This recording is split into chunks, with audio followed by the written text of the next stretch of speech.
This is Sergeant Chris Richardson with the Tennessee Highway Patrol, here to explain the Tennessee Hands-Free Law, which is a new state law effective July 1st, 2019. In Public Chapter 412, it makes it illegal for a driver to hold a cell phone or a mobile device with any part of their body, to write, send, or read any text-based communication, to reach for a cell phone or mobile device in a manner that requires the driver to no longer be in a seated driving position or properly restrained by a seatbelt, to watch a video or a movie on a cell phone or a mobile device, and to record or broadcast video on a cell phone or mobile device. So, can I still talk on my cell phone while driving? Yes. A driver is permitted to use an earpiece, headphone device, or a device worn on a wrist to conduct a voice-based communication. The driver may use one button on a cell phone or mobile device to initiate or terminate voice communication, and voice-based communication may also be used to send a text message. Learn more at handsfreetn.com. CJ Used Appliances, located at 3530 Jackson Avenue here in Memphis, Tennessee. Call them at 901-487-7882. CJ Used Appliances have the best prices in town, sales and service, heating and air. Also the best appliances you'll find anywhere in the Mid-South. Refrigerators, microwave stoves, washers and dryers, deep freezers, dishwashers, whatever you need in used appliances. And folks, I'm telling you, they're the best used appliances anywhere you'll find. That's CJ Used Appliances, 3530 Jackson Avenue. All appliances come with warranty. You can call them at 901-487-7882. Again, 901-487-7882, CJ Used Appliances. T-Graphics Printing, located at 890 East Range Road in Memphis, a complete print shop for all your printing needs. They do it all: color copies, resumes, funeral programs, rubber stamps, full-color business cards, wedding and graduation invitations, and more. 30-plus years of quality work and service. They're open Monday through Friday from 8 a.m. to 5:30 p.m., located at 890 East Range Road in Memphis, Tennessee, 901-345-9294. T-Graphics Printing.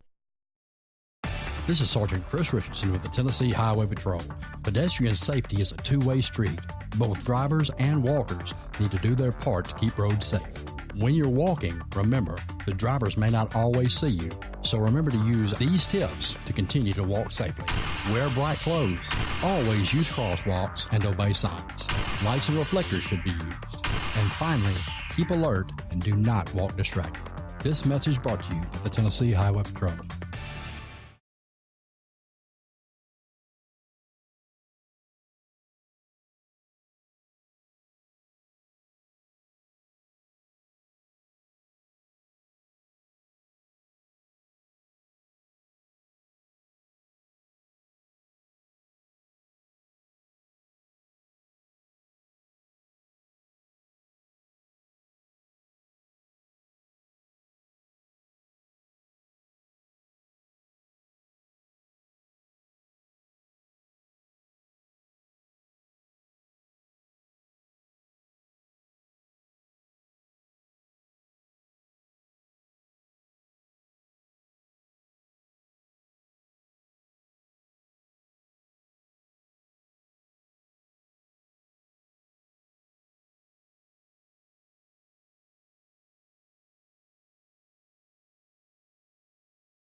We are in full effect here on Talk Back Live Sports on another Monday edition of the show.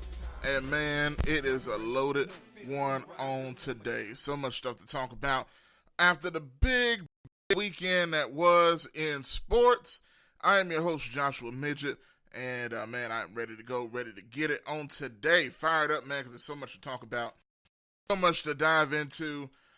So much great stuff going on, man. So, I'm your host, Joshua Midget, Talkback Live Sports here on the Talkback Live Network.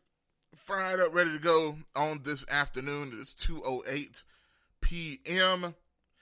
And it is time to get it on. As you know, you can join the conversation right now. 901-213-6020. Once again, the number to call is 901-213-6020. And, man, like I said, man, we kind of hit on a little bit what I'm going to talk about this afternoon, this morning, but dive into right now. So, you guys already know what the main topics are going to be. You already know what we're going to start off with, and that was the weekend that was in Memphis. So the question I have for you guys right now, and if you want to answer that question, you can by hitting me up right now on the number that you see there, 901-213-6020.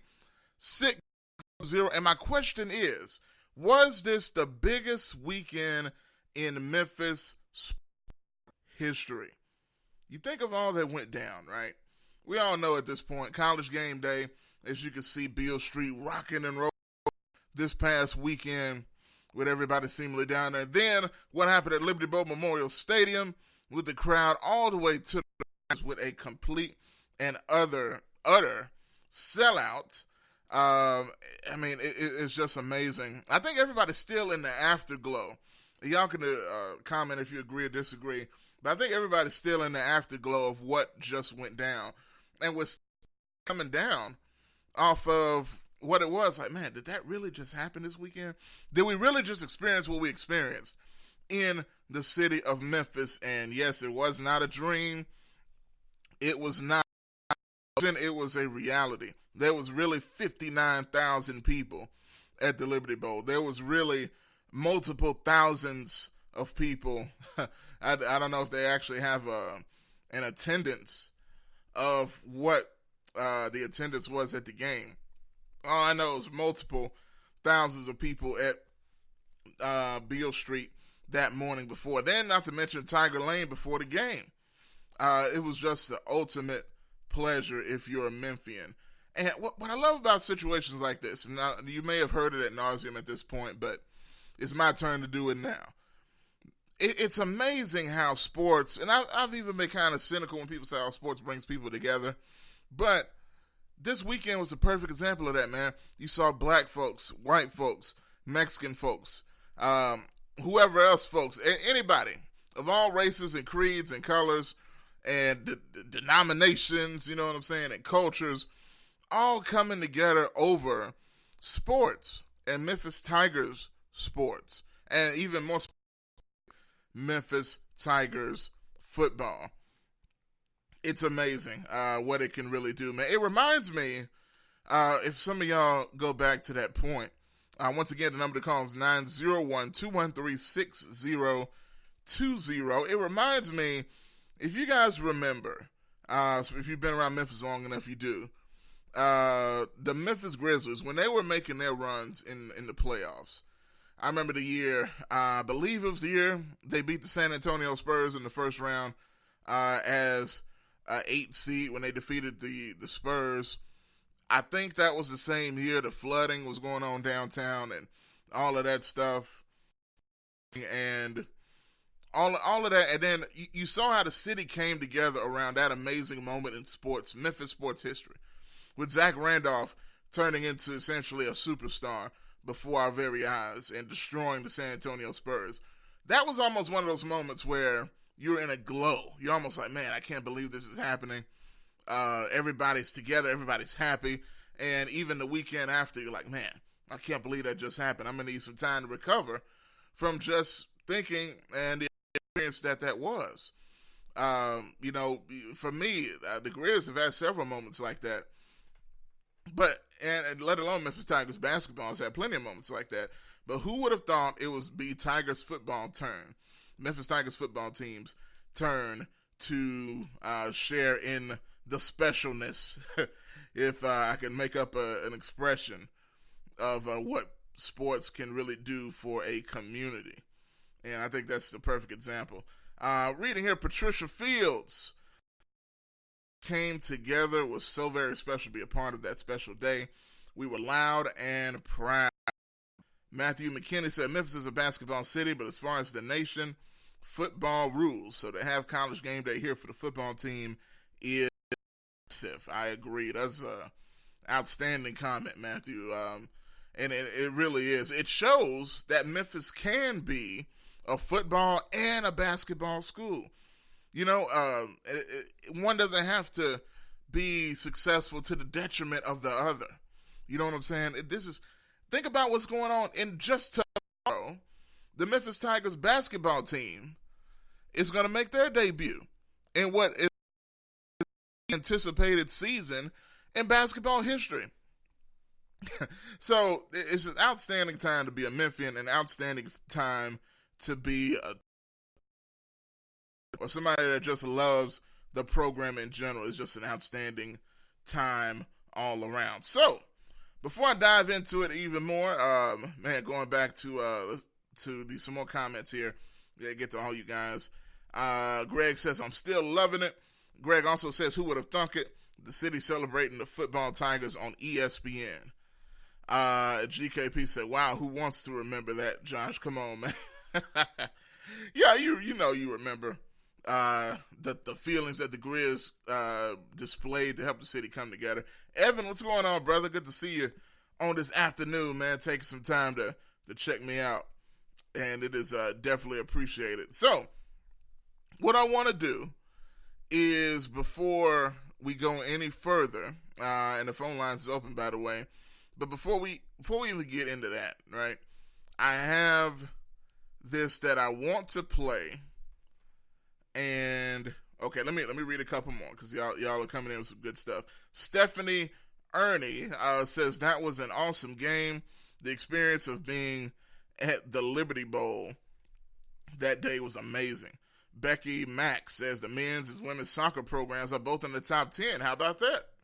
Shout out to the men's and women's soccer programs at the U of M. Everybody deserves some love. Todd Harnett. I listened to the SMU podcast, and they act as if they should have won. Said the refs were equally bad for both sides. I don't agree with that, Todd. I'm glad you told me that. That SMU podcast is blind because the refs were clearly trying to mess Memphis over. Left and right. One of the worst situations I've ever seen was that in the end zone. If you guys remember, where it was a punt. The Tigers were punting to SMU. Or something like that. But anyway, they downed the ball line when clearly the ball was on. It was SMU punting to Memphis. Clearly, the ball, it should have been a touchback at the yard line. And even looking at the replay, I don't know how anybody in their right mind could have seen that. So many things didn't go his way when it came to officiating. If y'all want to comment on that, you can definitely do so. And before I read some more of these comments, because there's so many coming in, y'all are still turned up. Frankie, I see you. Adrian Shavers, I see you, man. I appreciate y'all coming in and watching and checking me out on today. So, here we go. I want to play this, and we can kind of relive together down on this weekend, especially when it comes to the actual game. So, without any further ado, I want y'all to watch and take a listen to this.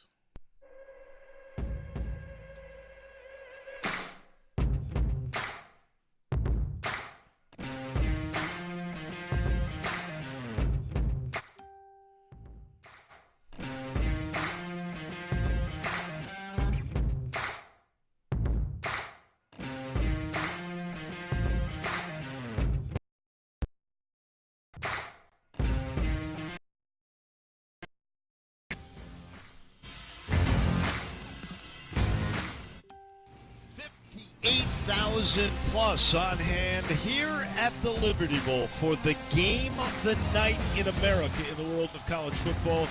It's the game of the year in the American Athletic Conference.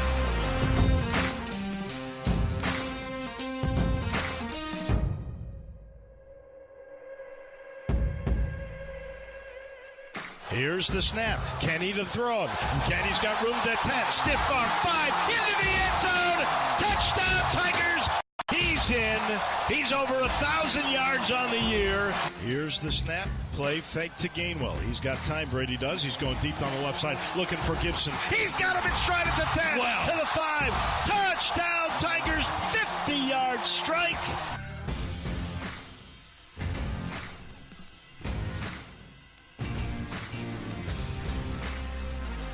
Here's a return opportunity for Antonio Gibson at the 3. Up to the 15, 20, finds a hole. 30, he's off and running with one to beat the kicker. There he goes. Gets by him, 40, 30, 20, Goodbye. 10.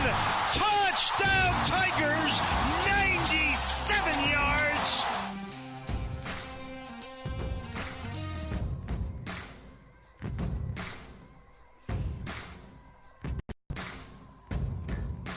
A straight handoff, and there's room up the middle for Gibson, and Gibson gets across the 25, breaks away 30, down the left sideline 40, still on his feet 50, down the sideline again 40, 30, 20, 10, no flag, Gibson, 78 yards.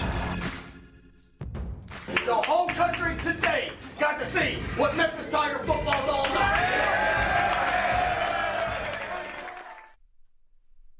Man, you got to know how you couldn't love that, man. Just getting goosebumps even just watching and reliving all those great moments from what went down, man, because that was special. Every time, you see a lot of good games. You see a lot of competitive games that happen in sports world and in the history of sports and all that stuff. But every game is not special. That was special. Everything about it, man. From Antonio Gibson breaking an all-purpose yards record at the University of Memphis. Antonio Gibson, not only, as you see here, being the AAC Offensive Player of the Week, but also being named the National Player of the Week on Sunday in the nation. Not just in Memphis or in the American Conference, but nationally as well. He was the National Player of the Week. So not only did we get an outstanding game, but also the emergence of potentially another star on the Memphis offense. So, man, oh man. Crazy, crazy stuff right there. Let me look at some of these comments that have come in.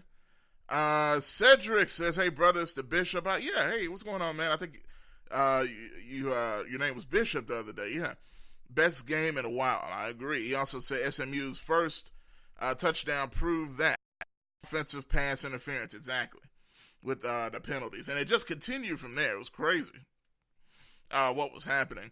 But the Tigers, they didn't let that bother them. They didn't let that get in their head and ruin their psyche and their focus for the game plan of this game. They moved forward. They focused on what they needed to do, and that was to dominate offensively. So that was amazing. Once again, if you do call in, you can do so, 901-213-6020, and we'll get you on in here as well. Also, got P. Henderson is surprised about the soccer teams. Yeah, look, honestly, I didn't know. It's not something I follow a ton, but hey, I'm glad you mentioned that, Becky, because they deserve love as well for being Tigers and doing what they do. Todd says it's ref corruption. Absolutely. Not political corruption, but ref corruption. Stephanie Ernie says Gibson was on fire, which is the truth. Greg says goosebumps on Facebook as well. Yeah, no doubt, man. It's some of the best calls also from the radio guys. Shout out to them. That was some good stuff right there from those guys, hearing that whole thing. And you heard the fire from Mike Norvell afterwards, man. You cannot tell me. This game meant a lot to Norvell. Not just for the fact of his own resume personally, because it was huge for that reason too. But I think, the impression that he has not won the big game coming into this year. There's a lot of games the Tigers won, but against ranked opponents, against teams that actually matter. The Tigers had not done that well. And that's something a lot of people hadn't talked about, but I know Norvell had that on his mind. And going into this game, an undefeated SMU team, the national spotlight on Memphis like it's never been before. And you can't say, as a coach for Norvell, that, this is a big deal in raising the cachet of the Memphis Tigers program. Think about it. We were already, Memphis was already respected as one of the better non-Power 5 schools in the country, even coming into this game. But with everything that went down, I really think the cachet of this city went up tremendously as a sports city. Because I think most people know Memphis for the Grizzlies and the Tigers basketball team, but they didn't really know how passionate the fans were about their teams. But man, oh man, I think that changed after this weekend. All I could hear was guys like Herb Street and all these other guys consistently talking how amazing Memphis was this weekend. How amazing it was to experience what they experienced. Look at the Liberty Bowl. Look at that shot of the Liberty Bowl right there. Who would have ever thought we'd see that many people jam-packed in there to that degree? The spotlight's on at night. You got to see the beauty of the Liberty Bowl and all the work they've done on it. People can say what they want, but that looked better than it has on the national stage. Some more comments. Matthew says, the way sports brings this city together was beautiful. I hope this continues and spills over into other areas of the city. I agree. You never know, man. You never know, but I really hope that's the case. Patricia says, how about those horse collar face masks, no calls the refs looking at? I still can't believe that. The Kenny Gainwell play. The man was grabbed in his face mask. It wasn't even subtle. He reached in there, grabbed the inner side of his face mask, spun him around in an airplane spin, while in the same time grabbing the collar of his jersey. That's a 30-yard penalty right there. It's just crazy. But, the AAC, the one problem I have with the AAC, other than the fact that they're not a Power 5, is the fact that their referees have to be the worst I've ever seen in the history of sports. But let's go to the phone lines. Going to the phone lines now. Jonathan Sturdivant. We have Jonathan Sturdivant, man. I hadn't heard from him in a while. Jonathan, how you doing, brother? Hey, bro. How's it going, man? Doing good, man. Doing good. You are live. What's happening? Man, I was at game day bright and early at 5:30 in the morning on that Saturday morning. Mm-hmm. And it was pretty electric. I'm glad that, Kirk Herbstreit, he's a national native now. He used to live in Ohio. Yeah. And he compared it to Broadway Street for the NFL draft.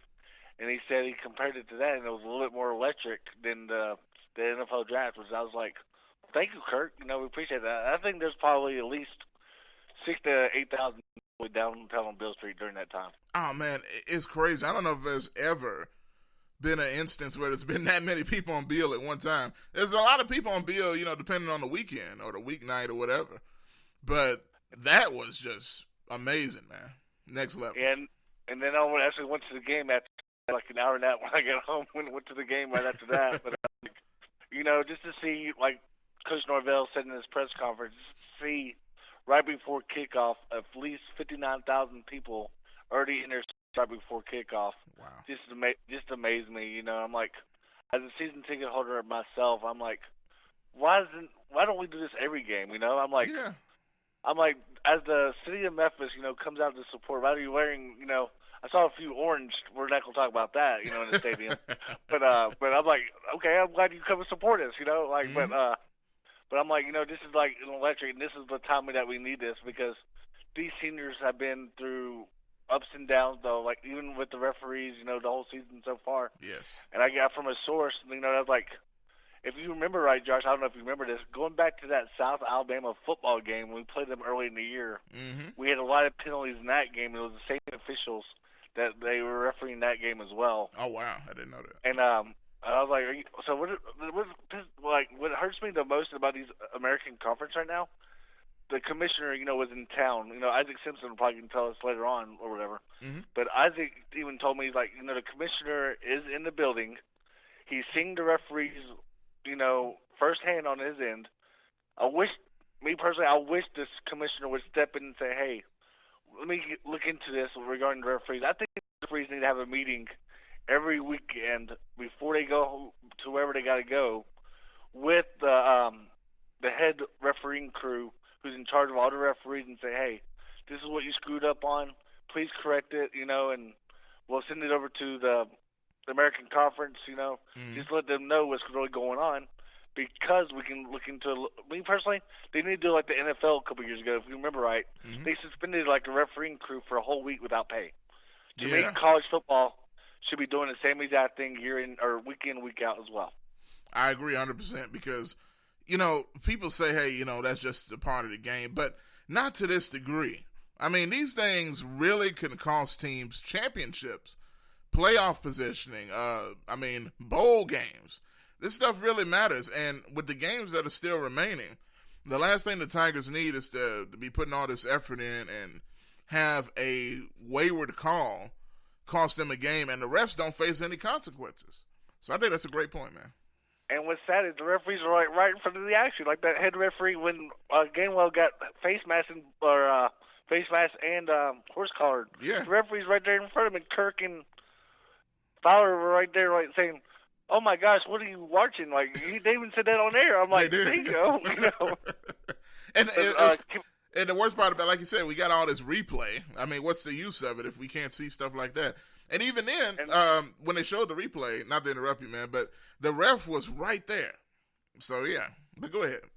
And what I was going to tell you also, I'm glad, most of these players like Calvin Austin, Joey Magnifico, and all the local kids that we used to meet, that I've covered in years past for high school football, I'm like, y'all, you know what? Y'all needed this. Y'all really needed this to let your crowd the support that the 911 is behind y'all no matter what, Definitely. Because me personally, as I said, season ticket holder, I'm glad that 59,000 was actually in that building. And hopefully, we'll have at least 35 to 40,000 for that Cincinnati game on Black Friday. Absolutely, brother. Hey, John, the start of it, man, I appreciate the call, man. Call anytime. I sure will, man. Appreciate you. Thanks, man. All right, it's Jonathan Sturdivant calling in, Bartlett alum, and also covers some high school sports around the area as well. Appreciate him for hitting us up and talking about this special day for the football program. And if anybody else, if you were at the game, give me a call. Tell me, how was the experience from your perspective in the crowd, or even if you watched it on TV, if you went to game day, any and all of that. Let me know how you felt, and what do you think this meant for the city? Do you guys think this is the biggest win in program history? Was this the best weekend you can remember in the history of Memphis Tigers sports? There's been some great weekends, some that we may not even be able to remember right now because this is right in front of our minds right now.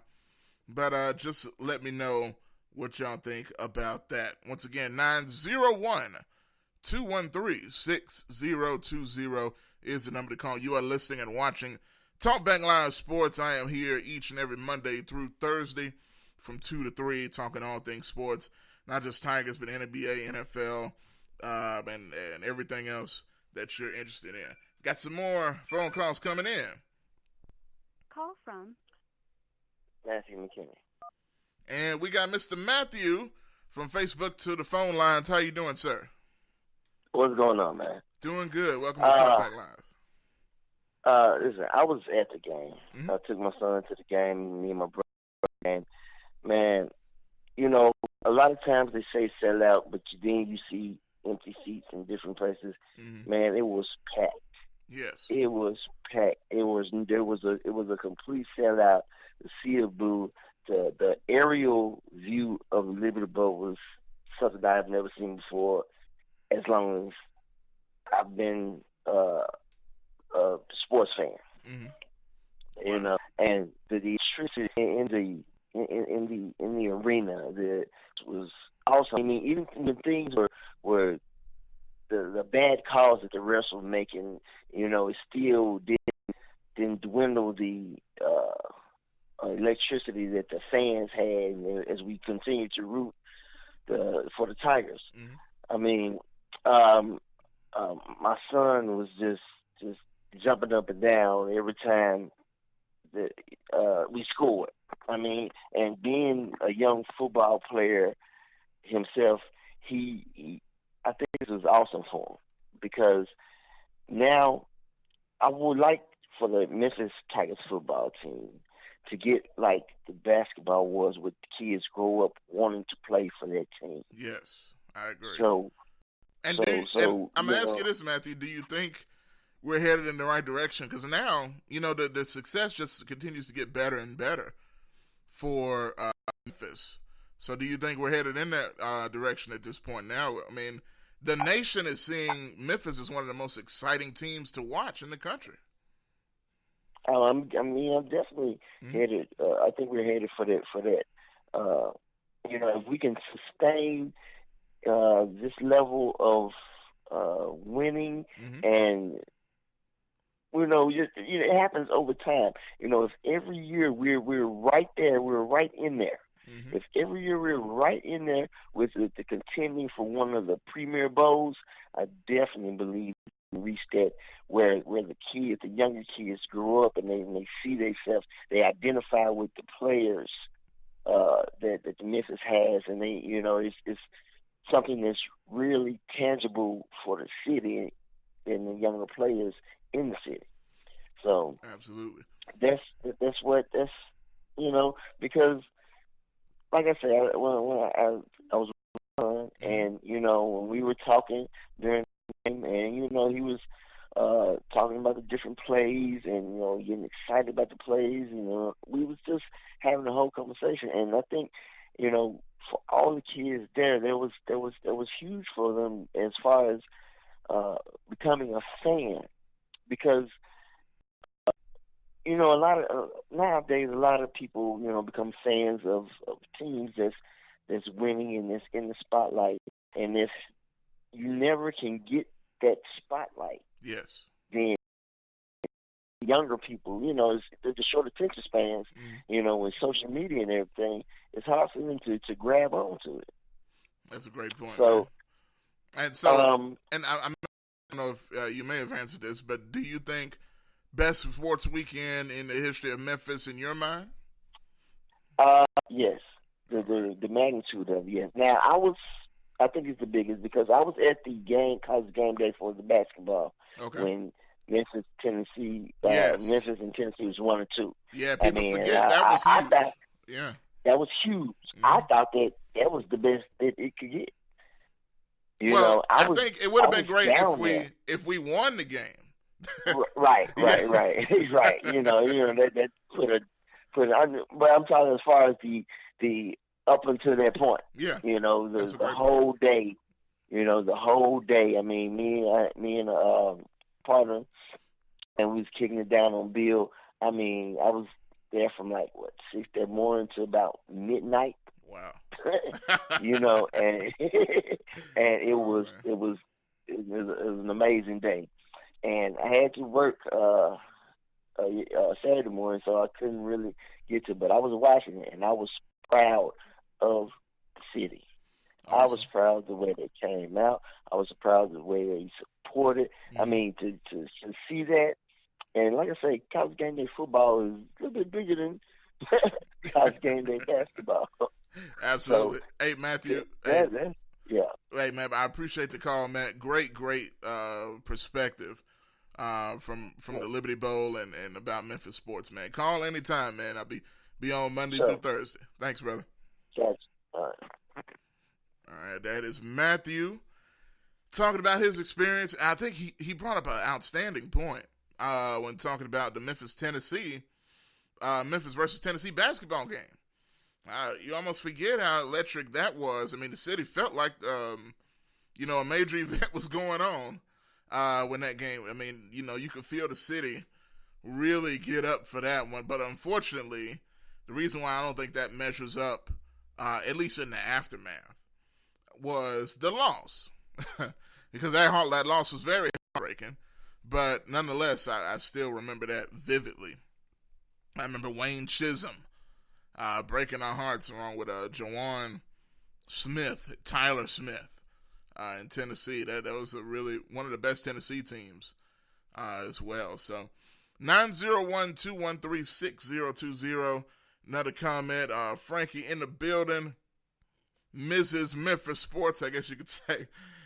She said the experience was electric. It was definitely the best sports weekend I can remember in Memphis.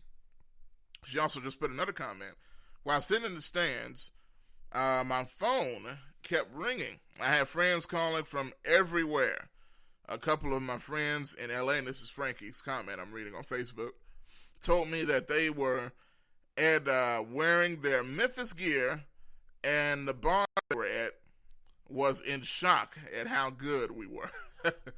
That's why I love this stuff, man, because when you get a spotlight like this, you have to take advantage of it. And Memphis took the ultimate advantage, not only, you know, before the game, but even during the game. I mean, I think people feel like Memphis is a hidden gem in the college football community now. And I know another guy I know put this out, that who would have ever thought, I know we keep saying who would have ever thought, but we've had sellouts at the Liberty Bowl before. The Memphis Ole Miss game was a sellout. Even before then, other teams, usually when Memphis sold out, it was because of the contributions of the opponent.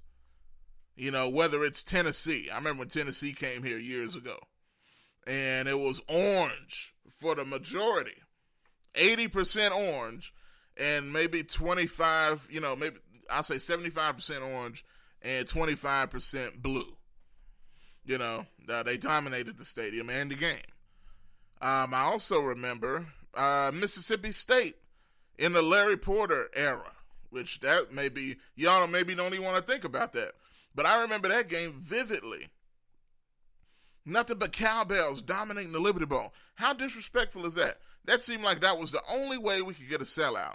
Or either when we play Ole Miss, and those folks from right across the border would just come right up here, and it would be half and half, or 50, 60-40, or whatever the case was.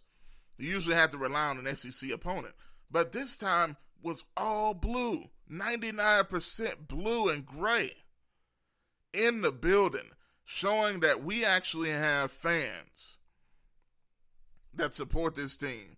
Got the casual fans in there. Got the passionate fans in there.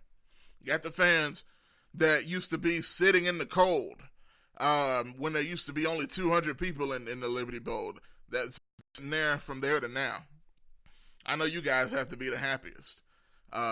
If you lived through the Cannon Smith, at quarterback, you deserve this moment. Jacob Karam, we were crying when they benched Jacob Karam for Paxton Lynch. That was our quarterback discussion back in the day. Who remembers that era? I remember all of this stuff.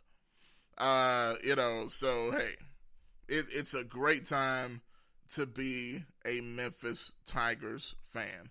901-213-6020. If you want to jump on in, got a little bit of time, about 20 minutes or so, to talk. Also, Greg brings up a good point. He said the biggest sports event for the city of Memphis, the Mike Tyson fight, which the Lennox Lewis fight at the Pyramid, that was gigantic. Final Four weekend 2008, yes. College game day, yes. And 1 versus 2 is the last because we lost. I agree. That needs to be last. So is that in order, Greg? I'm guessing I'll take this for being in order. So number 1 was the Tyson fight. Number 2 was the Final Four weekend in 2008. Number 3 was college game day this past weekend. And 4 was Tennessee-Memphis, number 1 versus number 2. So let me know what y'all think. Is that a good list? Was the Mike Tyson fight bigger than anything else that's ever come to Memphis in sports? Let me know what you think about that. Frankie also says, one of the best game day signs I saw at game day was win or lose, at least we are not Tennessee. Oh, there were so many game day signs. I wish I had put in some pictures here in the software from the game day signs. But oh my goodness, I love the one with a Lee Corso and a grill. You know what I'm saying? Saying if he was from Memphis, this is what he would look like. But man, look at that sight from Beale Street. I almost wish they'd keep Memphis flags up on Beale Street. So I'm curious how all that's gonna shake out. They're probably gonna take it down. But y'all let me know what you think. Going back to some of this here. Man. Let's see. Well, before we do that, let's go back to the phones. Because we have another caller coming in. Yeah, let's see what they have to say. Hello, this is a very... Well, that was not a call. Telemarketers. That was an SMU person probably calling in. Nope, we ain't going to let you in. Y'all lost. Y'all can't be spamming these phone lines. But shout out to you. Let's see. Patricia said did it twice. He really cares about the Tigers and Tiger Nation. Yeah, that is 100% true. So, the few minutes we have remaining, I do want to get to a little bit of the accolades. One, I talked about a little bit earlier. Antonio Gibson, player of the week for the Tigers. And, I mean, how could he not be after that performance that he put down, setting the all-time record for all-purpose yards in a game with over 186. So that was absolutely outstanding for Antonio Gibson. Also, shout out, and I kind of skipped over his picture a couple times here, shout out to Riley Patterson. The man himself, Riley Patterson, the kicker, special teams AAC player of the week. He went 4 for 4 from the kicking the ball, field goals there, and they were huge. They were huge. I got to give Riley credit because Riley had been kind of inconsistent, man. He'd missed some major kicks at some points of the season. One thing about Riley Patterson, he's got a strong leg.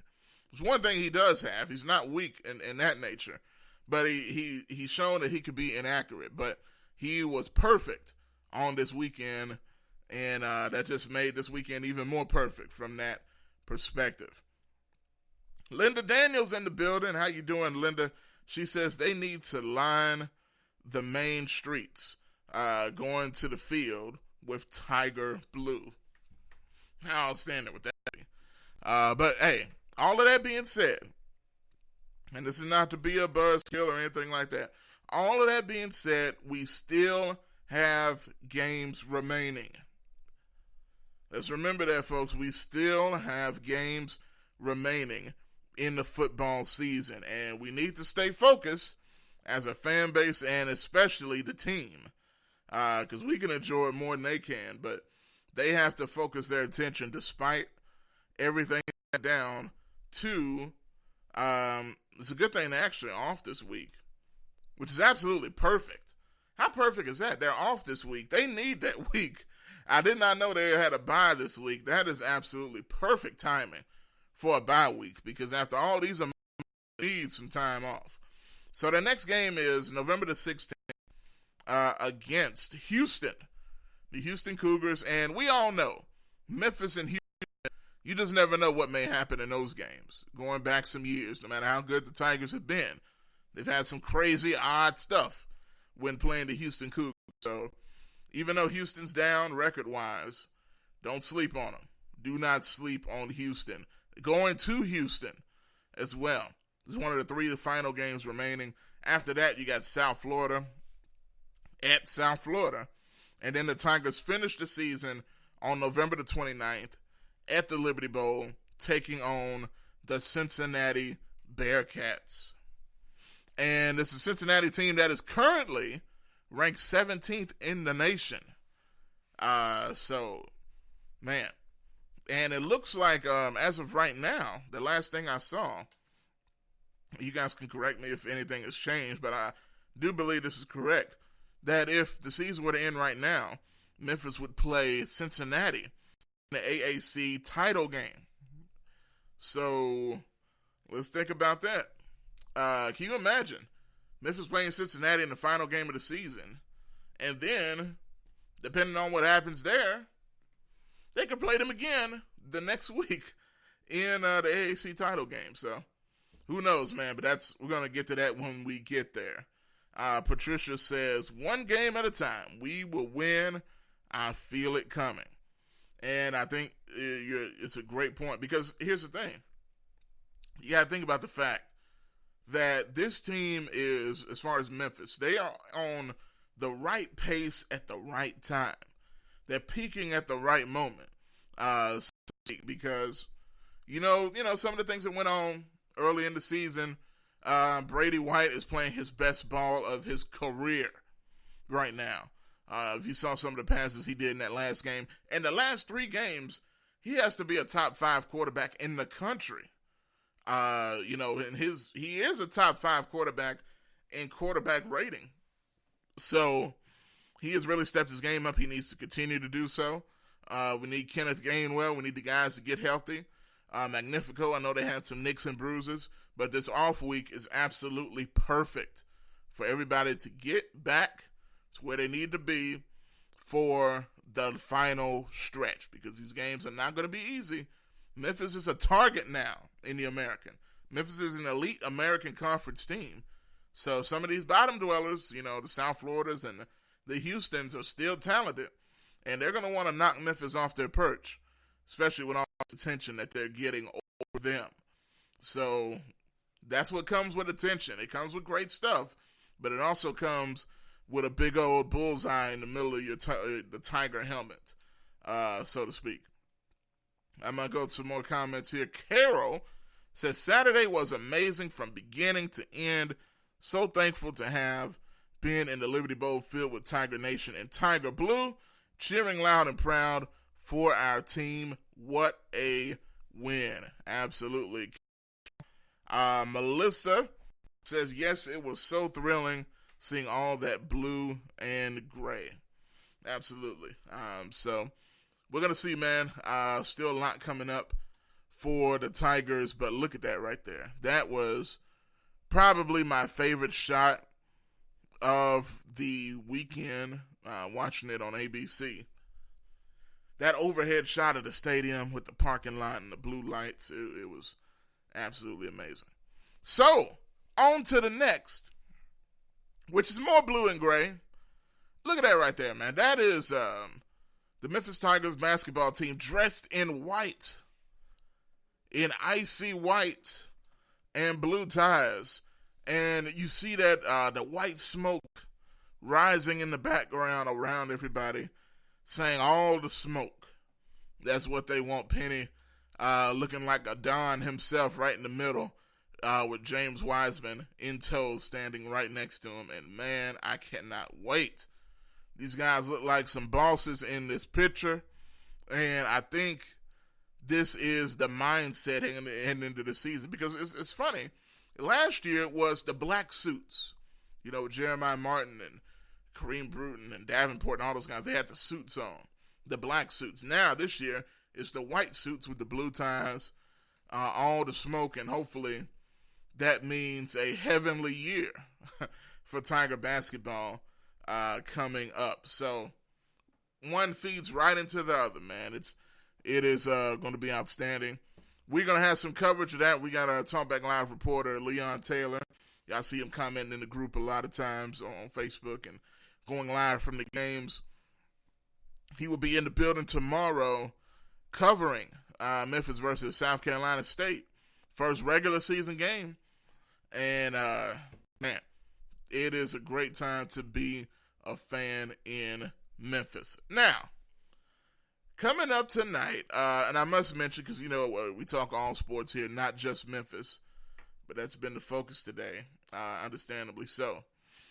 But tonight, there is a Monday Night Football game, and I know we got some guys that are Cowboys fans here that are on my live, and what we're talking about is the Memphis Tigers not the Memphis, I'm still stuck on Memphis. the Dallas Cowboys in action in Monday Night Football. So if you want something to watch, y'all can check that out as well. GKP, I know you're on here, and Greg, and all of y'all, whoever else a Cowboys fan, Frankie, I know you're a Cowboy fan as well. How are y'all feeling about this game tonight? But I'm going to tell you something. I'm going to go in on a little rant, and I put this to the end for a reason, because Memphis deserved all my time on today. And this team I'm going to talk about deserves none of my time. Even though many people that have watched me know this is my team in the NFL. And I'm not even going to burden the Tigers for being on the screen with me this time for this one. But okay. I'm a Tennessee Titans fan, okay? And I know for some Memphians that's kind of blasphemous, but I'm a Tennessee Titans fan. And I've been a Titans fan for a long time. But what I am seeing right now is absolute garbage, trash, patheticness, to create a word. Patheticness. That is what I see. Because the motto for my Titans heading into this year, and I remember watching training camp videos, the motto was good to great, meaning we have to take the step from being good to being great. After last year, the Titans went 9-7, one game away from missing the playoffs, this, that, and the other. You take the step into this season, and we got worse. We are garbage. We are a sorry excuse of an NFL team. We're not the worst in the league, but the worst thing that you can be, I'd rather be terrible than be mediocre. We're mediocre. We're pathetically mediocre. We got destroyed, essentially, by the Carolina Panthers. The Carolina Panthers, Kyle Allen, Christian McCaffrey, who is legit, by the way. But it wasn't because we weren't the better team. It's because our coach is crap.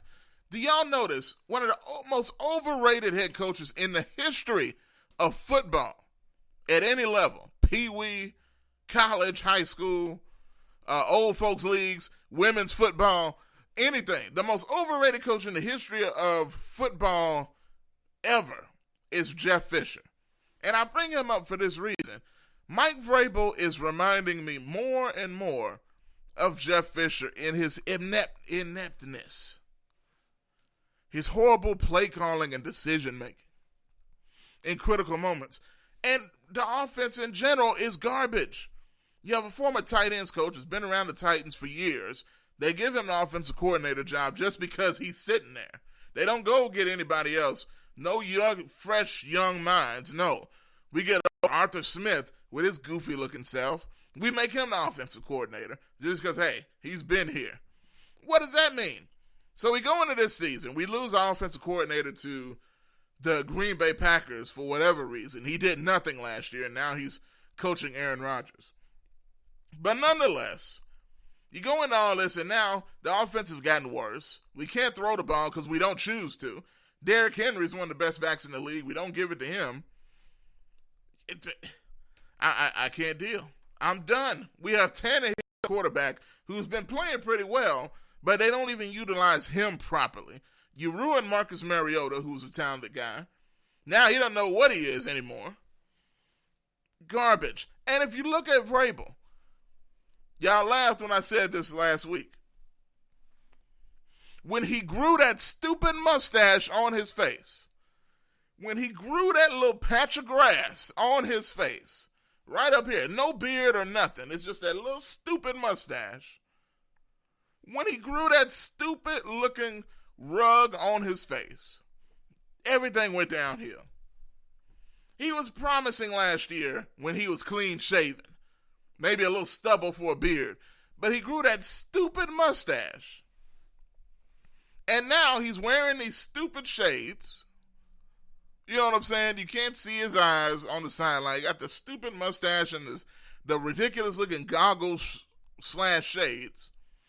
And now he looks like Jeff Fisher. He looks just like Jeff Fisher. He's got the same stupid mustache and the same stupid facial expressions. I can't deal with it anymore. I'm a Titans fan. That's my team. But we need to get rid of this guy or either shave his face. We have to do something. I cannot stand for watching him any longer continue to be an embarrassment with a stupid mustache and some stupid goggles and stupid play calling. He can't even see what's going on because of that mustache and the glasses. That's all I got to say.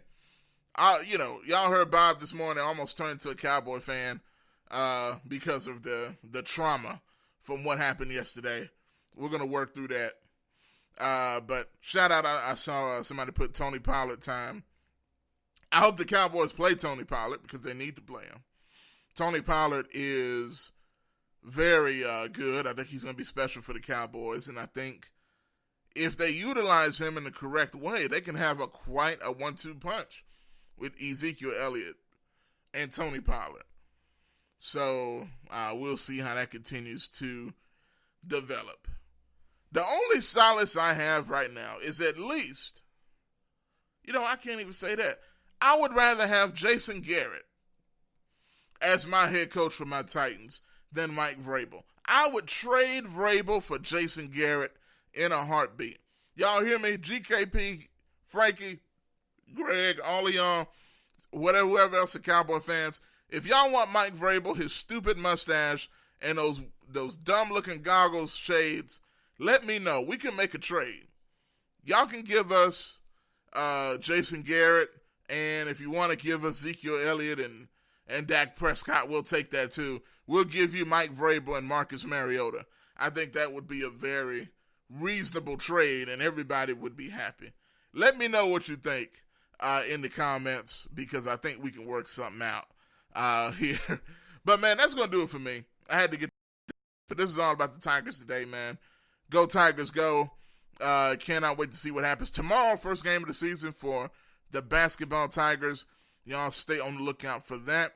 I appreciate y'all for tuning in, for watching, for listening, for checking me out on today. And we will talk to you guys next time here on Talkback Live Sports and Talkback Live Network. We'll be back tomorrow morning, 8 to 10 a.m. for Talkback Live with Bob and Josh in the morning, talking news, weather, sports, hot topics, controversial things. Y'all stay tuned for that. Until then, we out of here.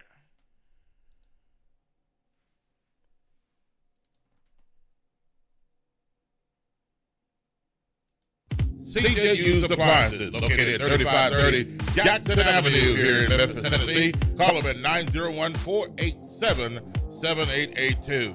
CJ Used Appliances has the best prices in town, sales and service, heating and air. Also the best appliances you'll find anywhere in the Mid-South. Refrigerators, microwave stoves, washers and dryers, deep freezers, dishwashers, whatever you need in used appliances. And folks, I'm telling you, they're the best used appliances anywhere you'll find. That's CJ Used Appliances, 3530 Jackson Avenue. All appliances come with warranty. You can call them at 901-487-7882. Again, 901-487-7882. CJ Used Appliances.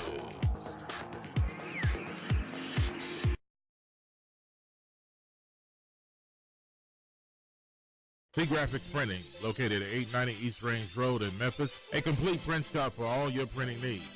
They do it all: color copies, resumes, funeral programs, rubber stamps, full-color business cards, wedding and graduation invitations, and more. 30-plus years of quality work and service. They're open Monday through Friday from 8 a.m. to 5:30 p.m., located at 890 East Range Road in Memphis, Tennessee, 901-345-9294. Graphics Printing.